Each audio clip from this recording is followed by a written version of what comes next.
Everyone, welcome back to our channel Sunshine Fortunes Education. मेरा नाम गुंजन मल्होत्रा है और रिक्वेस्ट है हमारे को चैनल की जो रीच है उसको बढ़ाने में हेल्प कीजिए और नीचे दिए हुए बेल आइकन पे हिट कीजिए, सब्सक्राइब कीजिए, कमेंट कीजिए, वीडियो को लाइक कीजिए, शेयर कीजिए। अगर आप लोग भी अब्रॉड जाके पढ़ना चाहते हैं हमारी टीम से जुड़िए।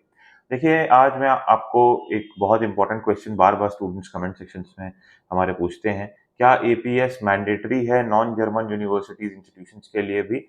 इस पे दोबारा से क्लैरिटी देना चाहूंगा। जो मेरा पॉइंट ऑफ व्यू है मैं वो भी रखूंगा और साथ के साथ जो ऑफिशियल डेटा अवेलेबल है उस पर भी मैं चर्चा करूंगा, बात करूंगा, डिस्कशन करूंगा।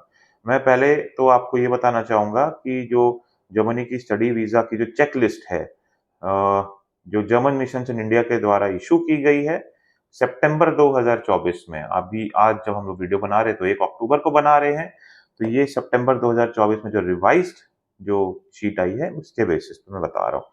सीधा सीधा मैं एपीएस सर्टिफिकेट का जो सेक्शन है उसको पूरा पढ़ के पॉइंट बाय पॉइंट आपको एक्सप्लेन करूंगा। APS certificate, and APS certificate is always mandatory unless one of the following conditions apply। देखिए, लगाना ही चाहिए, बट हाँ, अगर इन 4 कैटेगरीज में 4 कंडीशंस अगर आपकी फुलफिल हो रही है तो आपको एपीएस लगाने की जरूरत नहीं है। मेरा पॉइंट ऑफ व्यू क्या है मैं एंड में बताऊंगा, तो इसलिए वीडियो को जरूर एंड तक जरूर देखिएगा।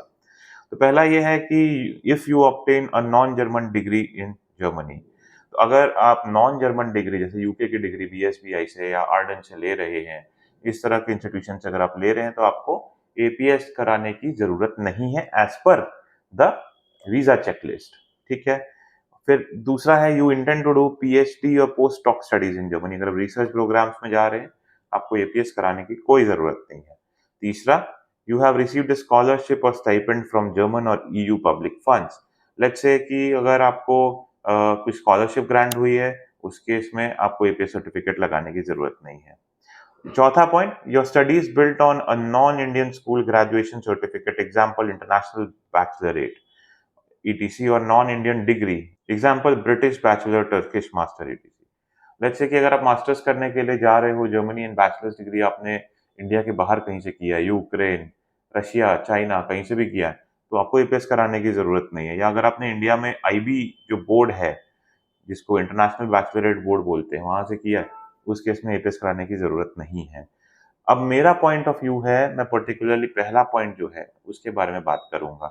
You obtain a non German degree in Germany, जैसे कि बीएसवीआई, आर्डन, इस तरह के इंस्टीट्यूशंस में अगर आप कोर्स करने जा रहे हो तो आपको एपीएस कराने की जरूरत नहीं है, ऐसा चेकलिस्ट कह रही है। But my point of view is, आपको अगर इस कैटेगरी में आप फॉल कर रहे हो कि आप बीएसवीआई जा रहे हो या आर्डन जा रहे हो, मेरी समझ से आपको एपीएस जरूर कराना चाहिए। बिकॉज होता क्या है कि जब आप एपीएस कराते हो तो आपकी जो डॉक्यूमेंट्स है वो ऑटोमेटिकली वेरीफाई हो जाती है। 2-3 बेनिफिट आपको मिल सकते हैं जो कॉमन सेंस से मैं आपको बताऊंगा। पहला, एक तो वीजा प्रोसेसिंग टाइम कम हो जाएगा, बिकॉज इंस्टीट्यूशन जो है और सॉरी जो एम्बेसी है वो आपके इंस्टीट्यूशन से वेरिफिकेशन नहीं करेगी, क्योंकि वो आपकी वीजा फाइल से पहले ही जो है वेरिफिकेशन होके एपीएस सर्टिफिकेट मिल चुका है। दूसरा, एम्बेसी को कहीं पे भी फेक डॉक्यूमेंटेशन का डाउट नहीं आएगा एकेडमिक्स डॉक्यूमेंट को लेके। उससे आपका पलड़ा जो है भारी होता है, आपका केस जो है वो स्ट्रांग होता है। और अगर आपका केस स्ट्रांग होता है एपीएस सर्टिफिकेट लगाने से और आपको फुल प्रूफिंग आपकी हो जाती है, तो मेरी समझ से आपको एपीएस जरूर कराना चाहिए।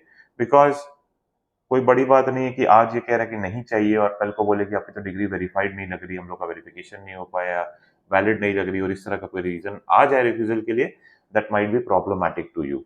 देखिए, जर्मन एम्बेसी के साथ ये प्रॉब्लम है कि केस बाय केस कभी किसी को कुछ कहती है, किसी चीज वही सेम केस जो दूसरे स्टूडेंट अगर अपनी एप्लीकेशन में लेके आते हैं तो उसको एक्सेप्ट कर लेती है। जैसे किसी का पीटी एक्सेप्ट हो जाता है, किसी का पीटी नहीं एक्सेप्ट होता है। तो it's better to be on safe side, TPS करा के चलिए, ताकि आगे जाके लॉन्ग रन में आपको कोई भी परेशानी नहीं आए। अगर आप लोग भी अब्रॉड जाके पढ़ना चाहते हैं, हम लोगों से जुड़िए और चैनल को जरूर सब्सक्राइब कीजिए, नीचे दिए हुए बेल आइकन पर हिट कीजिए। May God bless you, I wish you a very happy learning.